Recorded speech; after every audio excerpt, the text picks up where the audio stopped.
Welcome to the Play Ed 3 podcast. My name is Rick, and as always, I'm here with my amazing co-host, Tisha. And before I kick into this episode, we have a new newsletter called the Press Play newsletter, which has just launched. So if you want to learn, grow, and play sent straight to your mailbox, make sure to sign up. You can access it via www.played3.com, and you can join the newsletter right there. So, Tish, Yes. we have spoken about neurodivergency a lot because we're both neurodivergent. We are. Keeps it plain and simple. But one thing that I thought about was when I got diagnosed with dyslexia back in the 90s, and I'm showing my age a little bit now. One of the things that the guy that did the test and everything basically said, get him Where's Waldo books, or what we call Where's Wally books, because they're very visual. It's trying to find that little character on a sea of people. I love those books. What would you say is something with your neurodivergency, obviously your ADHD, that you feel you love to do, you feel confident, you excel at, that you feel has been that superpower that your neurodivergence has given you? I have a gift of pattern recognition. I'm needing to take a drink, sorry, just before. That's okay, go ahead. My throat is tickling as I was he's just talking. choking up talking about the 90s. I can understand that. They were good times.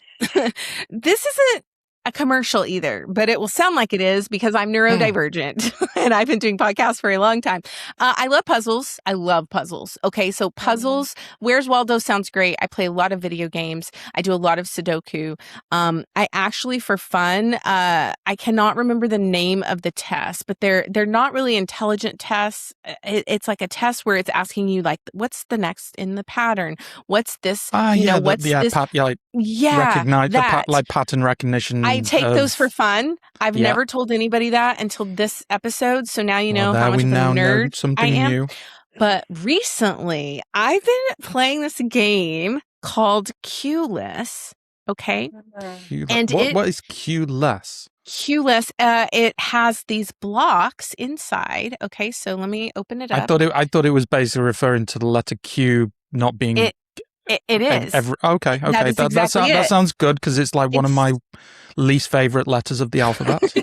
It's very obvious. Q-less means this game with letters is going to be played without a Q. There is no Q. So it's basically a mix between amazing Scrabble and Boggle. So you shuffle these up. Little ASMR for you. And then you toss them on your desk. I'll put them right there so you can see them. And basically, you are creating words with them, and you have to use all of the letters, every single letter, and they have to be the words have to be 3 letters or more, and you have to use them all up. Okay, so there cannot be any straggler letters. Like, I let Jace, my 16-year-old, play, and he had his puzzle already in like 3 minutes, and I was like, did you use all the little blocks? And he goes, oh no, I have these 2. They don't fit. and I was like, but that's not the rule. And he goes, but I did the puzzle. And so it made me think like, we always expect everybody to be in those rules. And sometimes he's also neurodivergent. He's like, no, it doesn't fit, so I'm not going to use it. It's like when you put furniture together and you have like one screw like left over, but you're like, the bed's together. Yeah, it's working. Yeah, absolutely. But this game is so fun. And so, basically, you can do it over and over and over. It's a one-person game if you want it to be. It could be 2 or 3 people. You could do it around the coffee table. I love it because it really helps with memory and cognition, and it just, you're not on your device, right? So I love doing that. I do have a brand new puzzle. I have not opened it since Christmas. Avery got it for me because she knows I love puzzles, and the reason is because if I open that puzzle and I start it, I am not going to do anything else until that puzzle is completely finished. Yeah. So it has to happen on like a Christmas break. Yeah. So you've got to wait till this coming Christmas to be able to do the thing that you got last Christmas, right? Yeah. Okay. Yes. I get that. But I am a puzzle nerd. I love Sudoku. I just am really crossword puzzles. And I think it goes back to my pattern recognition. It's an individual activity that I can do where I don't feel pressured by someone or a timer. Mm-hmm. And so, yeah, that's me. Amazing. Well, I think that is a perfect time to introduce our guest. I'm ready. I'm excited. Jennifer Osborne, also known as Jen, you can call her Jen, is joining us today. And this is a requested guest from our listener. We have asked you over and over and over for like 60 plus episodes to tell us, who do you want to hear from? We will reach out to them. We will get them on the podcast. And this guest was recommended by Robin. So we're going to shout out to Robin. We know that she's listening.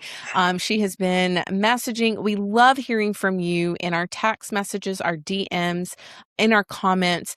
But Jennifer is the founder of Neuro-AFFIRMing Schools. And like that right there just makes my brain happy, just knowing that. But she's an educator. She is an assistant principal. She has done so much research. And Rick, did you know that Jennifer was at ISTE the same time we were? And did you know, this is a beautiful story of the universe bringing us together, that I put Jennifer's session on our ISTE schedule. And I believe it was because your flight was late. Your flight I was over 24 45 hours late or something. Not that late. My goodness. I was at least yes, I arrived on the Saturday when it should have been Friday. Let's almost Sunday. Let's put it that way. But anyway, yeah. I digress. But Jennifer, I remember seeing her session for ISTE because it was neurodivergent coded. And I was like, I got to go see her. I got to go see these people. They are my people. And I ended up not being able to go. And I was really disappointed because it was one of the sessions I wanted to go to. And then a couple of weeks after ISTE, Robin said, hey, you should have Jennifer on the podcast. So I reached out to Jennifer. And I was like, please come join us. And here she is today. She is empowering neurodivergent educators and helping school leaders create environments where different brains aren't simply accommodated. They are understood, they are valued, they are included, and dare I say, they are celebrated. I added that part in. She has done PhD research, so Dr. Osborne is exploring lived experiences of neurodivergent educators. This is like, you're speaking to my heart. She's talking to educators who are in schools, and she's a fierce advocate for equity, inclusion, and creating school cultures where neurodivergent people can thrive. Can we all come to your school, Jennifer? That's the question. Welcome to the Play Ed 3 podcast. We're so glad to have you.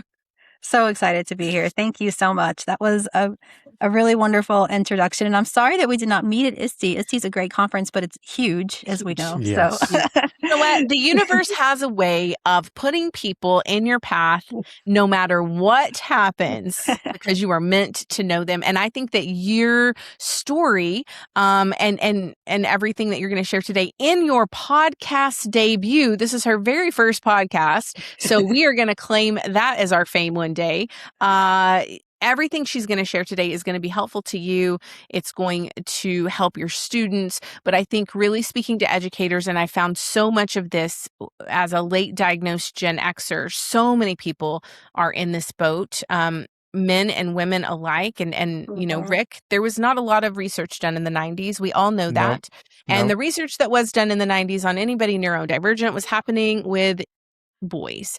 And that meant that all the girls were high achievers, masking, doing everything that they were supposed to do. And now around this time, we're all crashing out because nobody said, like you did for me, hey, I think you might have ADHD. Hey, I think there may be a sprinkle of autism here. Let's go together and find out, and let me help you on this journey. And Jennifer is here for that. So Jennifer, tell us kind of a little bit about your backstory, your history as an educator. Where are you located? We would love to hear all of that before we get really deep into your work. Sure. So I started teaching right out of college. And actually, this shows up in my dissertation research. I just didn't know what I wanted to do when I went to college. I love to read. So I was like, well, I'll major in English. So what do you do when you major in English? You teach?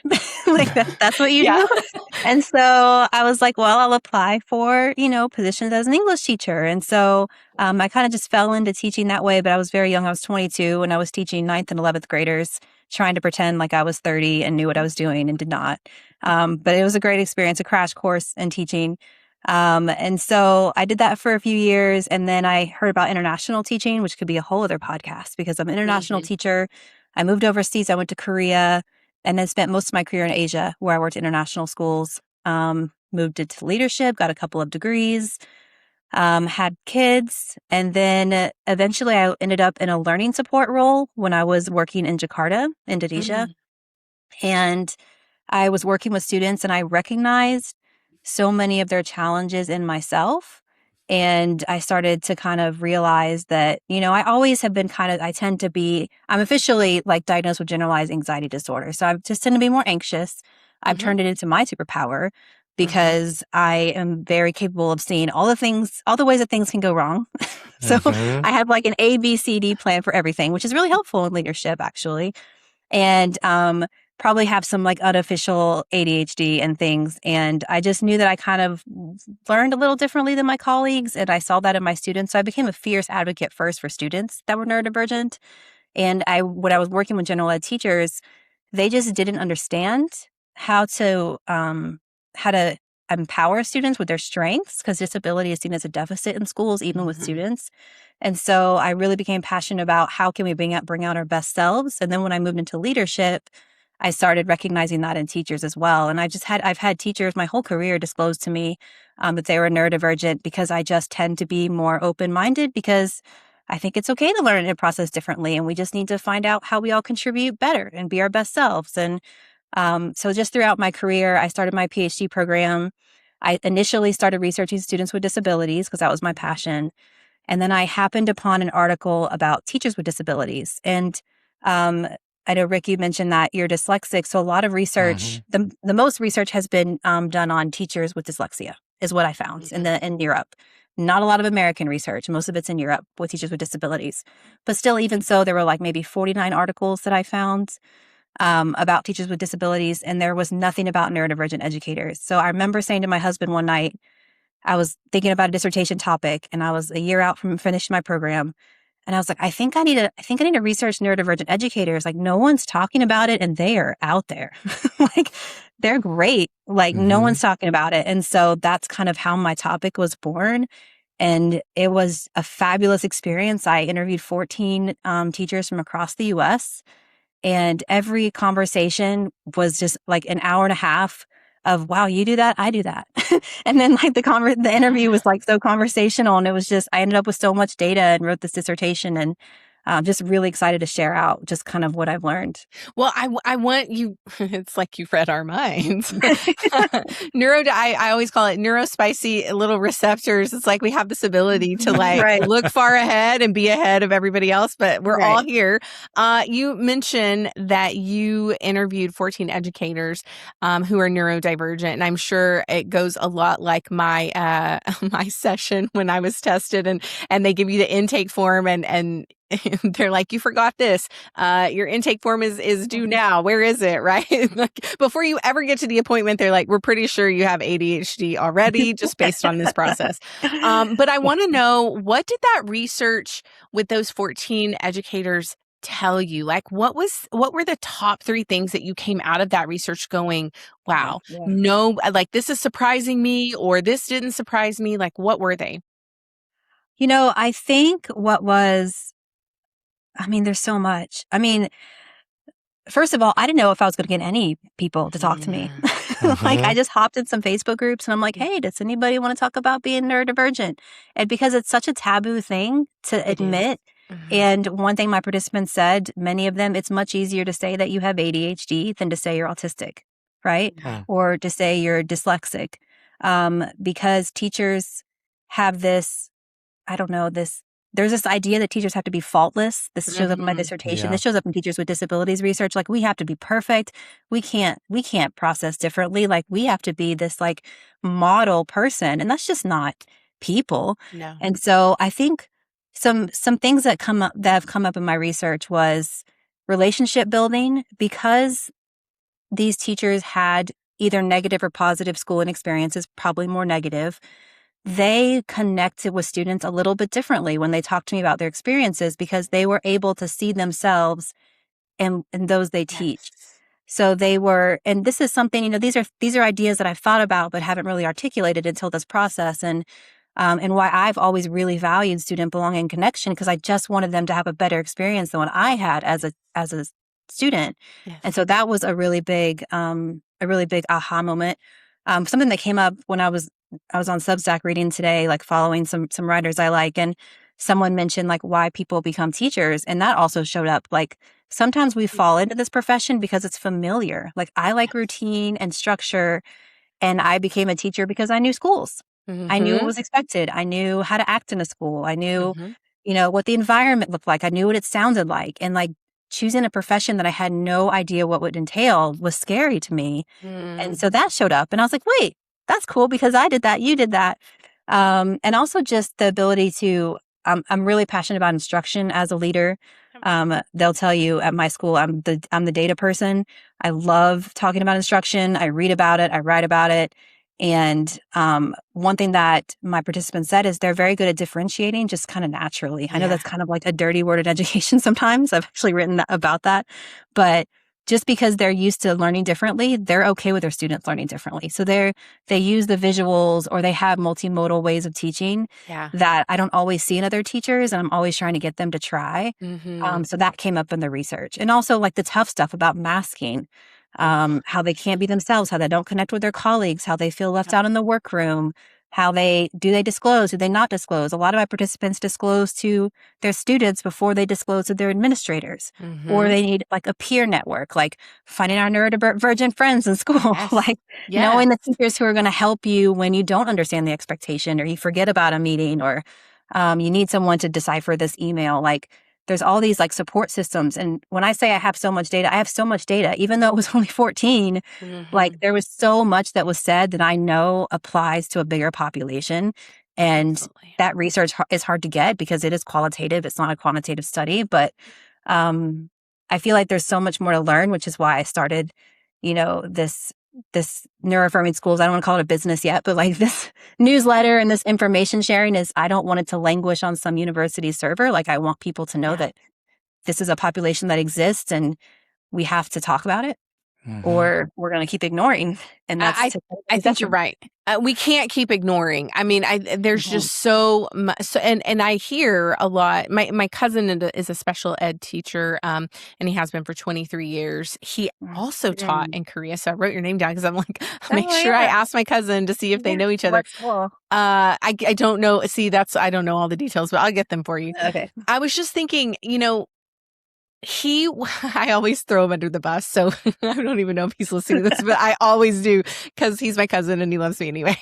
But he messages me during his PD trainings, and I spoke about this on the podcast before. He was texting me. He was like, they have me in this neurodivergent training for autism and ADHD. And he said it to me in text with the context of, I don't know why I'm here. And I said, like I always do with him, hey, like, I know that you're a teacher. I know you've been a teacher for a long time, but it doesn't mean you know everything. So I think you probably need to sit there and listen to that. And I said, if anything, it's because I'm your cousin and I have been neurodivergent my whole life. When I told him I was ADHD, I think he sort of like, it was a concept to him. It was very abstract, right? Like when you tell people I have ADHD, I'm neurodivergent, I'm odd ADHD. It's an abstract concept to them. And then he came to my house right before TCA one year, and I was packing for a conference. Now, I have always packed this way. Nobody's ever commented on it, but he came over to my house, and it was the night before I left, and he was like, I just want to come see you for a couple hours. I was like, I'm packing. You're going to have to sit in my, on the floor of my bedroom while I do this, and we can chat. And he was like, okay. And at the end of it, he just sat there and looked at me. He was like, I heard you say that you're a neurodivergent, and I have taught special ed my whole life. But you would definitely, if you were in my classroom, need a plan, because the way that you just packed made me crazy. And I said, it's That's just funny. how my brain works. And Rick has seen me do this before too. Last year when we went to ISTE, he had flown to Dallas first, and then we were going to road trip. And it is a process, but it is not a process I feel like I have control over. And I think sometimes, and people in my past life, I think I hear educators saying, you know, I don't want to tell anybody, I don't want to disclose it, because there is criticism that comes from even the people in your family who say that they love you. And I didn't understand before that diagnosis why certain people were always mad at me, or mad at the way I said something, or the way that I did something. And it became this point of contention. And then I just thought, oh, well, I'm just a bad person, or I'm just a bad housekeeper. I'm just a bad, laundry person. I don't know, like whatever it was. And so that women, and I know that you will affirm me in this because I've done some research on this too, where usually with boys, if they're ADHD, for example, that hyperactivity, you can see it. But with girls, it is internal. All of what is happening, internal. My mind is going 50 miles a minute until someone who really understands me will just say, stop. Yes. And they see it on my face, right? Like Rick is really good. He can now hear it. And he'll be like, today he goes, just take a step back for a minute. It's like, okay. Yep. But I think there is a stigma, especially when you've been an educator for decades like I was. Interestingly enough, you said this. My students, my former students, when I saw them, they've graduated college now. And I was like, yeah, so how are you? They're telling me, they're like, what's going on with you? I was like, well, I was just diagnosed with, I'm neurodivergent, I have ADHD. They were like, yeah, we knew. Kids are so smart. We knew. The thing is, and I think this is where a lot of adult educators, I'm kind of speaking for them because I am one. You go your entire life, 40 plus years, some people in their 50s and 60s who are realizing and getting that official diagnosis. And there is a grief that comes with that because it feels like you are punched in the gut. You already didn't feel like you were being seen before the diagnosis, but you didn't know why. And now after the diagnosis, you realize nobody actually saw you because nobody said anything about it. Even if they had an intuitive thought that you might be, they didn't say a single thing. And so there's a grieving process with that. And I think some educators are silently grieving right now. They probably suspect they have ADHD. They probably suspect there's sprinkles of autism. They suspect they're on that neurodivergent umbrella, but they don't know who to talk to about it. Even sometimes your family isn't safe. So in your research, my question is, why did they tell you they're hiding that fact from colleagues, coworkers, bosses? What was their reasoning? I mean, I think it most of my participants were autistic or ADHD. A few were just autistic or just had ADHD. I think when we talked about disclosure, that was one of my questions. Some of them commented on just negative experiences, like they hadn't disclosed to someone in the past, did not go well, right? Or someone some teachers would make like a really, like just not a nice comment back, or it's minimized their experience in some way. And then others felt more comfortable disclosing to students because, just like you said, students pick up on things. Like they know who's being authentic and who's not, and they can sometimes tell you more about yourself than you can. And so sometimes their kids just kind of would, if they disclosed to them, they felt like the students would be more understanding. I had one participant was like, I just told my students I was ADHD, and then they would help me remember the time, or they would help me stay on task, or and then some, had really negative, I think, leadership experiences, which hurts my heart because leadership is my thing, and I love being a leader. And our job is to support educators, period. And I feel like when they disclose to leadership, it almost never went well, because the reason my approach to this topic is a little bit different is I want to support neurodivergent educators from a leadership perspective, because the leaders are not going to be able to it's difficult for them to look and say, I'm going to accommodate 10 different teachers in 10 different ways, just like in a classroom, right? Sure. It's hard to do that. But what we can do is we can change the systems and we can change the environment, and that makes everybody happy. So I use like the curb cut effect. Like you change one thing, everybody benefits. So with disclosure, just to get back to your original question, I think it's hard to disclose because ADHD is more accepted than autism, I think, you know. A lot of teachers will openly say, I have ADHD, but they will not say they're autistic because there's a negative stigma attached to disability in this country. And that originates from so many other things that are stigmatized that I could definitely look into, like just the cross-sectional research with that. But I think it's hard to admit that you're not perfect, that you're different, and people don't see difference well when people are afraid of difference. And they don't. Yeah. And that's what makes it really hard. And so my whole thing is I'm not asking you to be a neurodiversity advocate if you're a school leader. I'm asking you just to see your people. Yeah. Just see your people. So good. Right? Just see that's your all people. Yeah. Yeah, I think that you're absolutely right on that. I don't think any of us from this community are asking anybody to be advocates for us. We are supposed to be our own advocates. But I think being able to see people, and for me, as a neurodivergent, I'm not sure if this showed up in your research, but as a neurodivergent, odd HD. So I'm actually telling you that I am odd HD, which I've not really said. I do say on my TikTok, there is a whole community out there on TikTok. So if you're listening and you're an educator who is silently grieving and processing this, go to TikTok or reach out to me or email the Play at 3 podcast. I want to connect with you because there's a whole community of us that need to come together and advocate for each other. But I think it's just really important for you to know that you're not alone. And a lot of times, in education, and I was in that system for a very long time, the expectation is for everything to be the same. And there is the way to do something. And that's actually where I always say this phrase, Jen, you'll know, from now on, there is a way, not the way. And I used to say that to my students. And a lot of what you're saying makes sense. As a teacher who was neurodivergent, who didn't know, actually, I used to just think that I was really popular with some of those super cool kids. Now I realize why they were attracted to me and I was understanding them on this higher level. But I think it's just really important. Those teachers that are accepting of that, as you say it, I'm like, as an instructional technology specialist, the teachers that were more willing to like utilize different tools in their classroom, this makes complete sense. And the ones who were resistant probably didn't even have an understanding of what their students really needed. And that isn't any fault to them. It's just like when you're living an experience, it's easy for you to understand someone else's experience who's along the same lines. I know Rick is taking notes because I heard his pen. So Rick, do you have any questions? I've not made any notes whatsoever. No, sure you haven't. Yeah, this episode would go on for 3 hours if we went through everything I've written down. One thing I'm actually very interested in.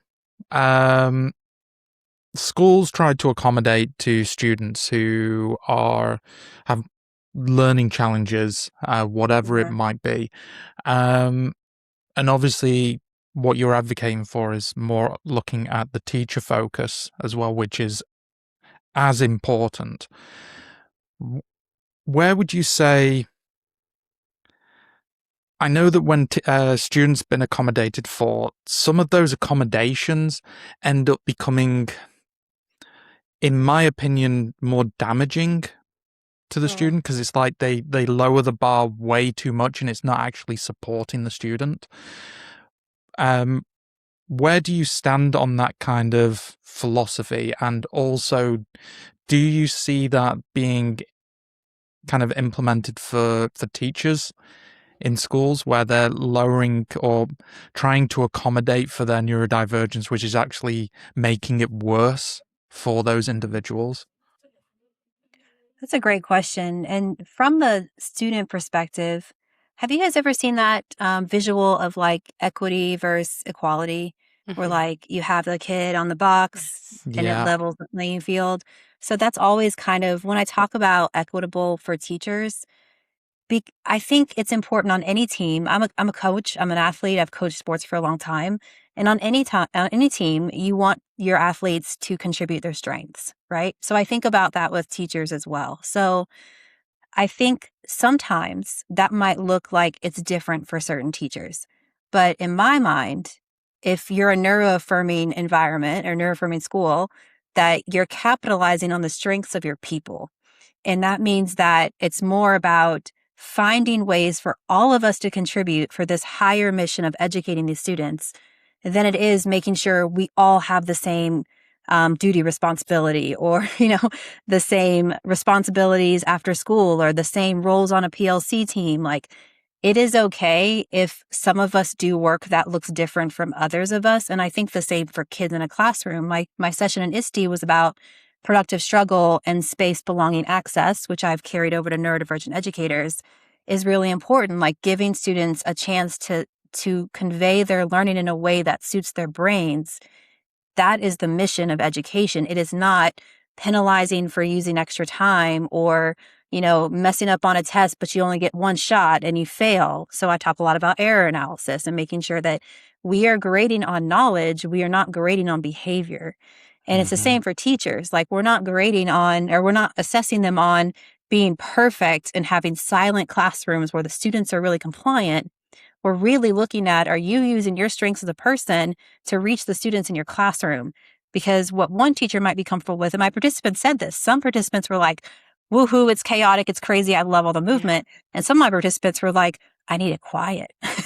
Like, I need to take breaks. Yeah. And like, it's just totally different. And I kind of bounce between the both. I'm a very structured person. So I have to have structure in my chaos. But that doesn't mean I'm any less of a teacher. Yeah. Right. And some students might vibe off of what I'm doing and some might not. And that's okay. And I guess that is my whole mission, is it is okay if we are different and we do things differently. And I don't think that diminishes you as a person. And I don't know if I would worry so much about teachers doing less of a job or students being less of learners because they have these accommodations. And I'm not even going to use the word accommodations when I speak to leaders. It's more just, how can we be better at what we're doing to capitalize on who we have? And that is in a classroom, that's on a team, that's with our educators. That's so good. It's really interesting. You guys went real deep with those accommodations. And as you were doing that, I was Rick probably has some things to say. My brain was going over here, and not surprising, I was thinking back to my classroom, and I didn't know a lot of the things I share. You have to understand, I didn't know why I was doing it, right? I just knew that I was doing it. So one of the things that really bothered me as a teacher is the big lights. And if you follow me on TikTok, and that's all neurodivergent content over there at Tisha Poncio, I'm going to be talking about being ADHD. And my top viral video is about the big light. And this is in the classroom. I went to the classroom every day, and I just remember always having headaches. And I was like, it's just the lighting was bothering me. So I bought these light covers. They were magnetic and they went over the fluorescent lights. And I remember buying these, and I thought, okay, I'm going to do this, and the light's still coming through, and I'm going to add some lamps here. And it was like the soft lighting. And I just remember when I did that, my brain and nervous system calmed down. My students would come in and they were calm. And if their nervous systems were calm before we ever tried to start learning, we were going to do a much better job than, and it's just a very simple thing to do, is put those covers over your fluorescent lights. The big light, I would say, because I used to turn the big lights off. I don't even use them in my home. I have lamps everywhere. Do you know that when I did that, I hate even saying this phrase, because is it real as an adult? Probably. But I sort of got in trouble for putting these covers on my lights. And I say got in trouble very lightly, but if you're a teacher who's running a classroom, you know what I'm saying. You understand the language I'm speaking. And I had to validate why I had covers on my lights in my classroom. And like you said, that's how do I validate that? Like, first of all, it's a preference. They're just going to say, well, you just prefer to not have the lights on, and we can't have anything up there because it's a safety hazard. Like, I would hear that all the time. You can't have this in your classroom because it's a safety hazard. You can't do that. Everything has to look the same. Nobody can have, and I was like, and I just remember thinking, my students are doing better in here. How can I prove that their test scores and their grades are higher if you don't give me an opportunity to prove that? You just tell me to immediately take it down. And you guys were really talking deep, but I was thinking back to, I just wanted to cover my fluorescent lights and that was help. the biggest thing in my dissertation is fire alarms and lighting. No one likes fire alarms, students included. If they're grading, like there are voice activated fire alarms. We need to change what we're doing, but lighting was huge. I see that. That's one thing that my school currently does. Like we're pretty flexible with the lighting and stuff, but it came up so much that in that physical environment, the buzzing of the lights. I also like hear it. You can hear like it. People don't understand. Yeah. I want to say that for the people listening who are not under the neurodivergent umbrella, I can hear the lights. If I am working at my desk and the electricity goes off, like my laptop's not playing, I can hear the lights go off, and then I go, "What happened?" Right? And that puts you. How am I supposed to learn or get back to focus if fire alarms are going off? And I mean, it is really. It's not surprising to me that is the biggest thing that they talked about. Is there anything else that has to do with like the sensory things? So besides the lights and the sounds, I mean, some of the sensory challenges were being a teacher. I mean, depending on elementary or high school, like I could never teach elementary because that's way too much noise for me. Like even now in my current position, I have to do lunch duty for 2 hours a day in a very loud cafeteria. And it's hard. It's hard for me. It's overstimulating. I've been an elementary assistant principal before, and I've had to like watch recess, and it's hard. It's loud.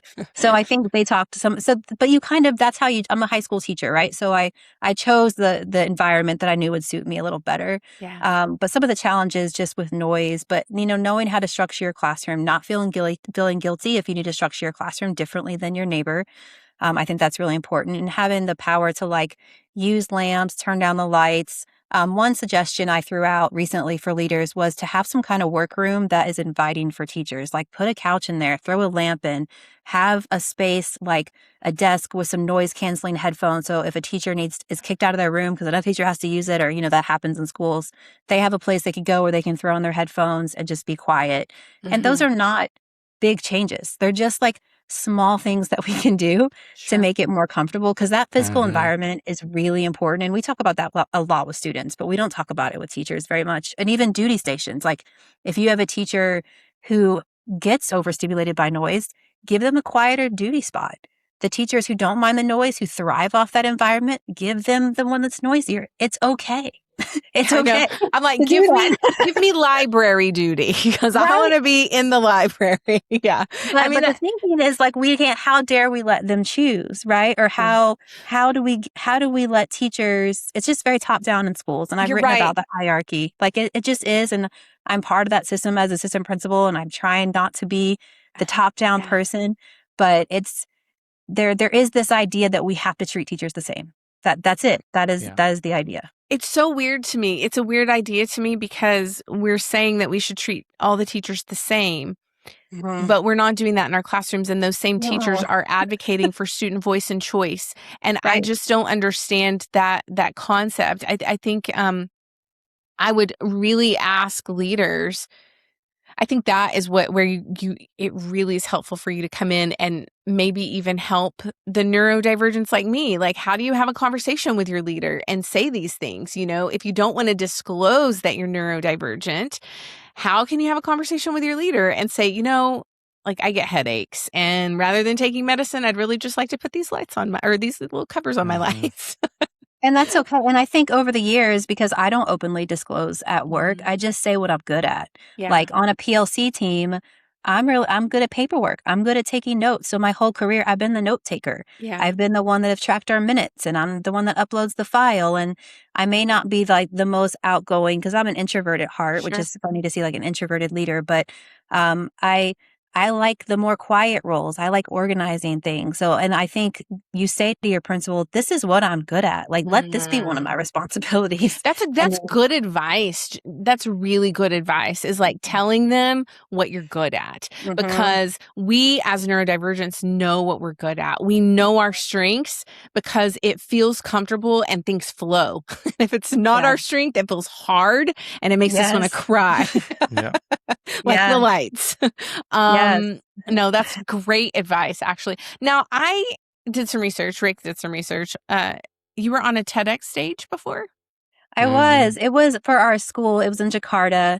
We hosted a TEDx GIS is what we called it. So it was like students and faculty. And so I memorized this 15-minute speech. And I, again, introverted, but like I'll get on stage and do my thing if I need to. I put on my like teaching mask, right? I'm performing now.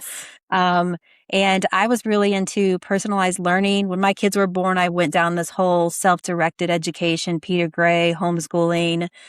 I love to learn, so everybody must be like me, kind of, which is not how it works. That's not how it works. This is why we should be friends, because I love learning and I love knowledge. And Rick sometimes will say to me, Tisha, you can't know everything. And all the things that you know, you don't have to tell everybody. You can just hold some of that knowledge to yourself until it's time. I'm like, no, did I say that?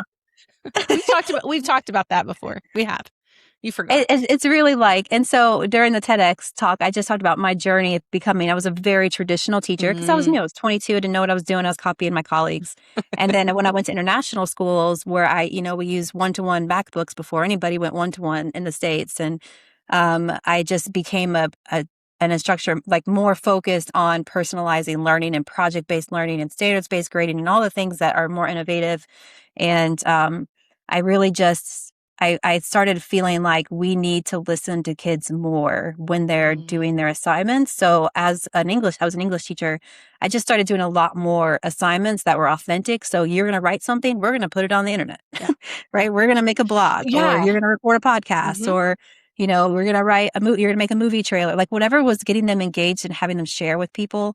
And so my whole podcast was just kind of that whole process of how I started and where I became.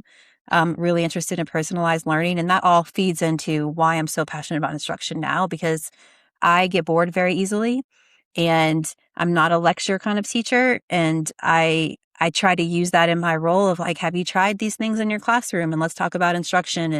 And again, that's part of my neurodivergence is I'm always looking for that stimulation, right? I'm always looking for something that excites me. And I like challenges, and I hopped from country to country because I'm like, oh, that was a cool culture. Let's go see another culture now. And, I don't know how we didn't find each other before now, but that's literally me. I'm like, oh, let's go to the next place. I know. I just like, I feel like I don't want to like, I want to be humble, but like I get good at something. And then I'm like, okay, now I want to go be good somewhere else. But I think that is a very common trait of neurodivergence. And Amanda, who's listening, because she always listens. She's like our top listener. We talk about this. You do get really good at something. And then there is a level of boredom that comes with that. And you're like, okay, let me go on to the next challenge. And we talked in the beginning, Rick was asking about, what I like to do. We were talking about Where's Waldo? I was talking about puzzles. I think it speaks to that. Okay, I've mastered this thing. Now I want to go do this thing. When you're looking at some of the careers of the educators that I know, we've recently actually had an educator on, Jeff. He talks about his career. And when you look at his career, it's like, holy moly, like you're only at like not even half of your life. And look at all the stuff you've done. And I once was at I forgot where I was. I think I was like at the airport or something. And somebody was asking me like, what do you do? And I kind of, just said everything that I do. And they were like, oh my God, I wish I was like you. And I just, in passing, I was like, you don't, it's the ADHD. Like it's not, I'm not even choosing it, it's choosing me. So that's really, it's like the oversharing too. That's like a big neurodivergent thing. And like that came up in my dissertation, like trying to connect with people. My participants talked about how that can sometimes be awkward because you're trying to connect with someone by oversharing something from your life because you're looking for some kind of connection point. And I do that as well, where I'm like, I'm going to talk about myself for a minute because I'm trying to connect with your story, but I am listening. but sometimes it doesn't come across like that. You know what I'm saying? I want to say this. I know that too well, to be honest. We're always listening. I want everybody listening to this podcast for you to know your neurodivergent family and friends and colleagues, and we're always listening. It looks like we're not, but we always are listening. And I think it is important. That's something that I think you're absolutely right. Rick understands it. The people that I've talked to before, some of the TikToks, you're just looking for a point of connection. And it often, 99% of the time, is going to get misinterpreted. I can simply go to the store on the square, and I had my bracelet fixed. So I went in and, I could just be like, oh, I'm going to go in. I'm just going to pick up my bracelet real quick. But I'm trying to connect with the person across the counter because I'm like, and plus, as millennials and Gen Xers, we were taught to be polite and have conversation with people. And now these days, the Gen Zers and beyond, they don't do that. But I feel like every time I walk out of a store, I'm like, dang, I came on too strong. I was just trying to be friendly. And I mean, Rick has seen some of this in action. And I talk about this often. There is also that point as a neurodivergent. This is going to make both of you laugh. And Rick has seen this, where I am so engrossed in what you're saying. And this used to be some of my feedback as an instructional technology specialist. One of my teachers said, I love... Looking back, I just thought of it. It's so funny looking back. She was like, Tisha, I love how when I'm having a conversation with you, you were so deeply involved. You are right here with me. Nothing else exists. And I love that you do that for me. Now I understand why. But that's cool. Sometimes you can do that and it gets misinterpreted incorrectly. So I may be at the coffee shop, someone's telling me a story, and they're probably a doctor or something, and I'm so involved in what they're saying, and I'm so excited that it gets misinterpreted as, oh, she must really want to date him. Oh, she must really like him. And I'm like, no, I just really like what he's saying, and I'm really honed in on it. And I just think that there's so many humorous ways that it also gets misinterpreted. So there is the negative, but there are those funny moments, and Rick has seen that. I'm like, I just really wanted to talk to that person about the thing that they're doing. I don't really care about anything else. But you can't say that. It seems like sometimes even egotistical because especially autistic educators will sometimes talk a lot about themselves, but it really is, they're trying to relate their story to yours. And I feel like I remember when I was in high school, and just like you said, child of the 90s, we were not diagnosed in the 90s, obviously, as girls. And I was always interpreted as kind of being snobby in some way because I was always just watching people, trying to figure out what they were thinking. You were trying to learn the behavior and the code. But they're always like, why is she watching? And I'm just because I was a quiet kid. I played sports and things, but I was still really quiet. And I just was and it just was misinterpreted. And my participants talked about that as well. Just the constant misunderstanding.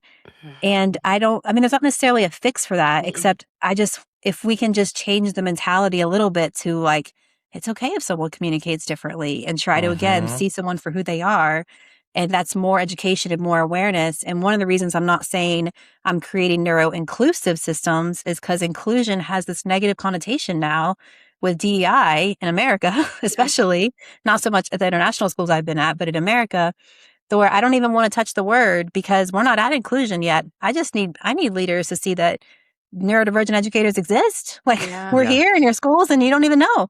And I think affirming that and understanding that is where we have to start, because there's just we're not ready for full inclusion yet. And that's just not a conversation I think school leaders are ready to have. So I think there's something to be said for just that awareness and understanding of people that communicate differently. And again, different is not bad. And I feel like it just seems so elementary, but that's kind of where we are. Yeah. We got to go back to the basics, actually. Yeah. See 100%. Your people. I am going to talk about one more thing. And then I see Rick has written a little note. He's going to ask you about some EdTech stuff. And then we're going to get into Juicebox. But I really want to come back to what you were just saying. Seeing your people and knowing that you have neurodivergent people on your campus who are leading students is really important, because if they don't have support, they are going to burn out quickly. And we haven't even touched on neurodivergent neurodivergent burnout. I could talk about that. Honestly, you and I should probably get together and write a book about that because no kidding. Like I cannot explain. It is not like a typical burnout. Again, it's like us trying to connect and us trying to fit in and us trying to figure out what are the positive social behaviors of this particular organization or school.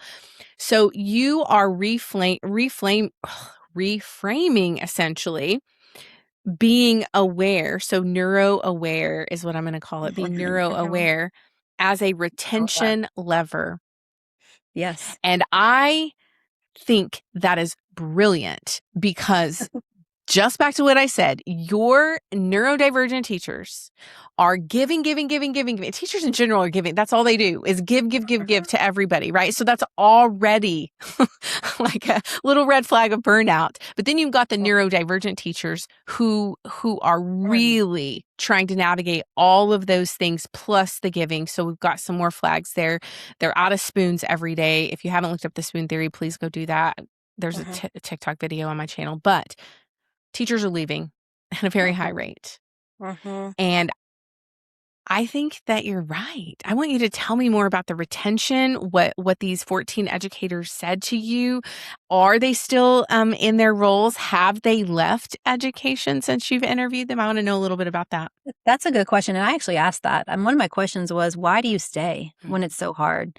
And I had different answers. Some were more structured of like, probably because why I went to the profession. It is structured. I know I'm going to get paid. I know I'm going to get health benefits. I know I'm going to get retirement. Yep. And then, I mean, I would say a majority of my participants said that they wanted to just be better. They wanted to offer a better experience for their students than what they got and they felt a strong calling to advocate for neurodivergent students. Ooh. And that's why they stay. And that's really powerful. Don't you find this is also part of it, but there are so many neurodivergents who, like you said, they have this calling to make the world and the places that they are part of better. And it is not just a typical, like, I'm just really being ambitious today. No, it is like such a core, deep, if I'm not doing that, I just want to, I don't know what to do with myself. Like, that's what I have to be doing. Did you find 100%. that in their answers as well? I did. Like, there was this strong desire to be a role model, to be better. And I'm not sure. There was one that was close to retirement. I think they're all still there. Some are burnt out and barely hanging on. But I would say, I just wrote this on my LinkedIn actually a couple of days ago, that I became a leader not because I wanted to be in the spotlight. I'm not great at being in the spotlight, I would say, because I'm more introverted, but I want to make things better. I want to make systems better. And the only way to do that was to go into leadership because I kept saying, no, we got to do this differently. And so that is my driver. And I think that's atypical for leadership because sometimes you get leaders who just want to be the boss, right? Especially in education. Absolutely. And that's not why I'm in this position. And I think there's many leaders like me that want to make things better, but need the tools to do so. But I think teachers stay. Any teacher, they feel just a strong sense of they want to advocate for these students. And our neurodivergent educators feel that very strongly, especially if they had poor negative experiences. And some had positive experiences. I have a few that talked about they had a teacher, that one teacher. I did too. Let them eat in their room or, or connected them. Or one of my participants didn't realize he was neurodivergent until the teacher was like, hey, you might want to talk to the counselor or whatever, and kind of like exposed him to that. And I think there's lots of different motivations, but I think that's this whole retention thing, that's really important. And I'm even thinking when I'm thinking about books that I want to write, like I want leaders to know that you want your teachers to belong. And it is a retention lever. And I like how you put that, because if we design these systems for everybody, not just our neurodivergent educators, but for everybody, if we make these small shifts that are doable in any school, regardless of budget, then you will retain more of your educators, right? Even when it's hard. Absolutely. So I think that's really what gets me excited, is that's why I'm coming at it from a leadership angle, because I don't feel like this is an issue that's solved by accommodations, because that's highly dependent on your school district and your leader, right? Absolutely. And your HR and wherever state you're in or country you're in. So, and I think that they're important. And if you need accommodations, you should ask for them. But I want all teachers to feel like they're valued. So that's why I'm in the space. This is so good. Okay, Rick. Love it. You're passing it on to me now. Well, you have one question, and I am throwing the ball over. Yeah, because I'm interested to see what Jen says about this EdTech. Yeah, you mentioned it was when you were in Jakarta, the one-to-one devices, correct? Mm-hmm. I'm not worried about going too much into EdTech tools and whatnot, but using technology within the classroom, what have you seen companies not doing when it comes to providing a service in education? Because there's always this idea of one size fits all approach and stuff. From your research, from your experience, has there been anything that you've seen that's been missing from a tool that even companies need to be considering and maybe investing a lot more time into when it comes to providing something that's going to be used by students and educators? That's a great question, because I did stumble into the one-to-one world pretty early in my career, like 2008, when it was just becoming kind of a thing to have. This was when wiki sites were still happening, like very early on, before Google Classroom and all the LMSs we have now. I think what I'm on the other side of it now, where I feel like we've gone overboard with too many devices in the classroom, because I've also done a lot of research on we learn better when we write by hand and like making those neural connections. And so I think what would help EdTech companies stay relevant is they got to hear from the teachers, because too much of our policy, too many tools are passed down that are not teacher driven. They think it's a good idea, it might be a good idea in a few research studies where a handful of, teachers are interviewed or a tool is used. But when you try to make policy from the top down instead of from the bottom up, because my PhD is in education policy and leadership, and we talk a lot about how policy is created. When it's not created from the bottom up, it's less likely to stick. So when we're creating tools that are top down from people who might not have been in the classroom in the last 5 years or so, after COVID especially, it's probably not going to hit as well, because there's some kind of disconnect. So getting more teachers involved in the creation and in the use of these tools, I think is going to help our students and our teachers. So I think technology has a place for sure, especially for students who need that assistive technology, as an accommodation. But I think that the pulse has been lost a little bit on what do we need it for exactly, and then how can we better utilize that in the classroom. I don't have an answer. I just think I'm a systems person. So I'm always thinking, like, how do we streamline what we're doing in the classroom? And teachers are giving too many tools. There's too many curriculum resources. There's too many textbooks to navigate. And we talk about cognitive load as like a principle of learning. And with cognitive load, like teachers have, and I tell my principal this all the time, but cognitive load, like they can't do all this. It's too much information. And it's the same with students. Like we can't throw everything at everybody and be like, but look at all of your resources. No. Share a couple. Let's start there and let's improve what we have first. And I think with technology as well, there's so many people in the space that it just became too much. And no teacher who has a 45-minute planning period once a day can navigate it all. That's so good. A long answer, but that's the clip. No, that's the clip right there. That was good. Yeah, that was great. I'm going to take over now. Would you spot confessional? I'm kind of worried about this one. This one's going to be fun. This is the easy part of the whole thing. Okay. You kind of sell it like easy, but we've had a couple of guests who are like, this is hard to show. Okay, I'm going to start with this one because trying to lighten the mood, Tish. You literally just trying to make it easier, and you just throw it back at me. I know. Please continue. I'm going to pick this one because we've been talking about neurodivergence. And if you are neurodivergent, you will laugh at why I've chosen this question. If you're just neurotypical, you will probably not understand. What movie did you watch so many times you could probably still quote most of it? Oh my gosh. First of all, I have a terrible memory when it comes to movies and quotes. I can never remember who's saying something, or because I'm such a reader, like I absorb so much and I process quickly when I read, and then I forget unless I've written it down. But I would say, gosh, a movie that I've watched a lot. We just watched it with my kids, actually. I saw Titanic a lot when it came out. And I kept hoping that stupid ship would not hit the Jen, I kept like cheering, like, stop. You've got to go on TikTok, honestly, because there is I'll have to find it and send it to you. There's a clip of these two ladies being interviewed during the 90s, right? And they're like, how many times have you seen it? And the lady's like, I've seen it 5 times. And the lady next to her is like, I've seen it 3. Are y'all going to see it again? Yeah. Why are you going to see it again? And they go through this whole spiel of why. And it made me laugh so hard because I went to the movies to see Titanic 7 times. Oh, you beat me. I was 5. And why? Like, I saw it with my whole family. I saw it with my boyfriend. I saw it with my grandma. I saw it, like, everybody that would go see it with me, I would go see it. And you're right. Like, I mean, it's like the saddest thing ever. Like, you know what I think it was for me? I'm just speaking for me. The music. The music. So good. Because music just speaks to my soul. And I love music so much. James Cameron did such a great job at just cinematography and everything. And then I loved Kate Winslet and all of the costuming. So I am such a nerd when it comes to that. And I just, every time I would go watch it, I would notice something different. And it goes back to the pattern recognition, right? Like, I'd be like, what am I going to find this time? And it's a beautiful story. Like, I love stories. And I feel like movies now, we are just so into like the special effects. And I'm like as entertained by like Marvel and all that, but like I don't take things too seriously when it comes to movies. But like, I love studying people.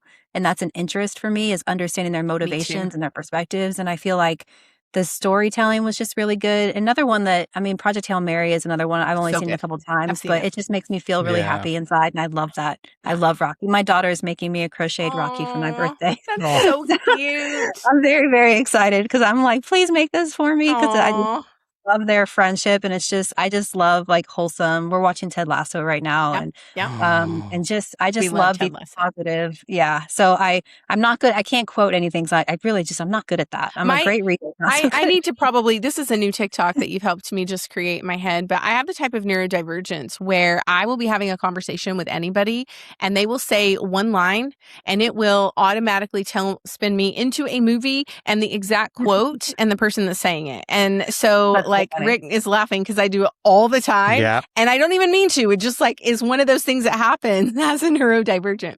Okay.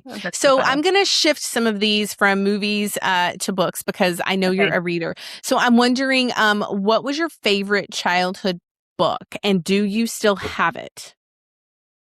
I've moved so much that I do not have much of my childhood stuff. I would say, gosh, what were books that I read? And I mean, I really was into Babysitter's Club. Like, I'm talking, I was born in the 80s. You were going to say like, that.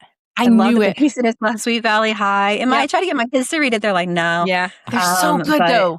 I bet you there will be a time when they all come back to those older series. Cute. I remember those. I remember those books distinctly from my childhood. I was a voracious reader because I finished my work really fast in school. So I read when I finished my work.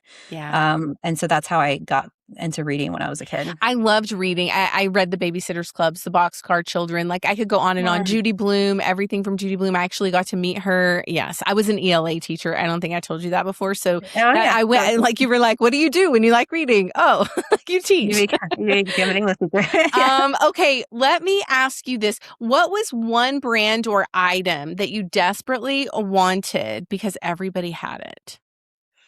Well, I grew up with a single mom. So I grew up, not a lot of money or a lot of things, but everyone seemed to have like the Abercrombie and Fitch clothes when I was a kid. Like that was the thing, right? And so I never really could afford to shop there, but I grew up in a really small town in Alabama. Yeah.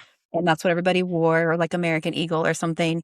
And so now I go buy my daughter like American Eagle when I can, because I feel bad that like I didn't have that when I was a kid. My son is recently he wants to get everything at Hollister, and I just remember the first day he was like, "I went to Hollister," and I was like, "What? Why? I know it's funny how that like look hasn't really changed, but I just remember growing up neurodivergent, not a lot of money, like I just was looking at what everybody else had, and also I feel like sometimes I want something because everybody else has it, and I don't really know if I want it or not. Yes. It's because we're trying to, again, it's that mimicking. Like, what are we supposed to, how are we supposed to show up in this space? Right. Oh, I'm supposed to wear that? Okay. Yeah, for sure. Yes. What was your favorite childhood snack or drink?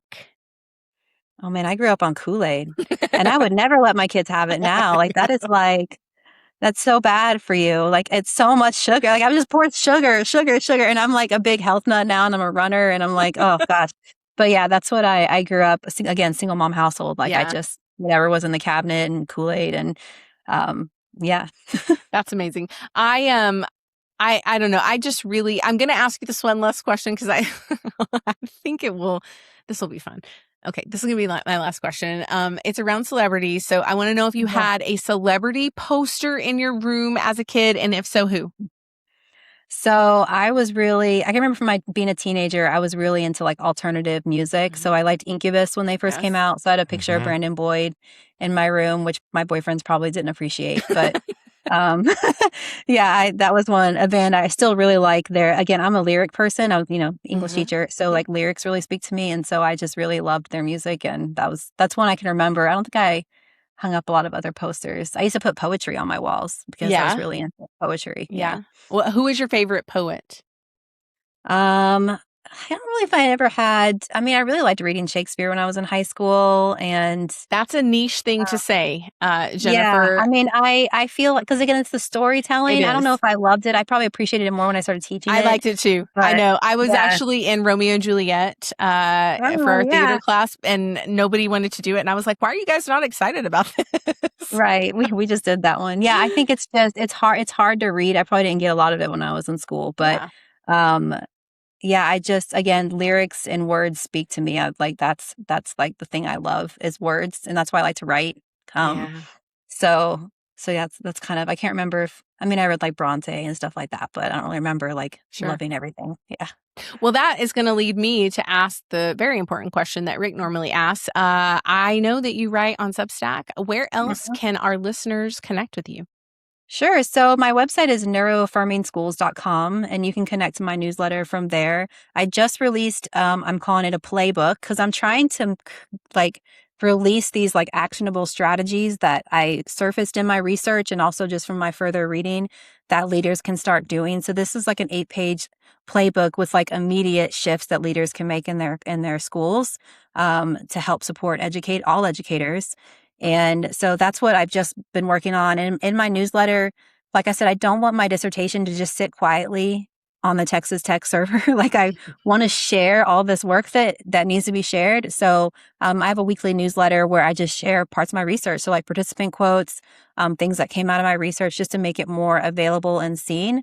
So that's the best place to find me. And I hope just to continue doing that work. And again, I have some books that I'm thinking about and trying to figure out what I want the approach to be. But I know that this is an area that's not being talked about. So my goal is really just to increase awareness and help support schools.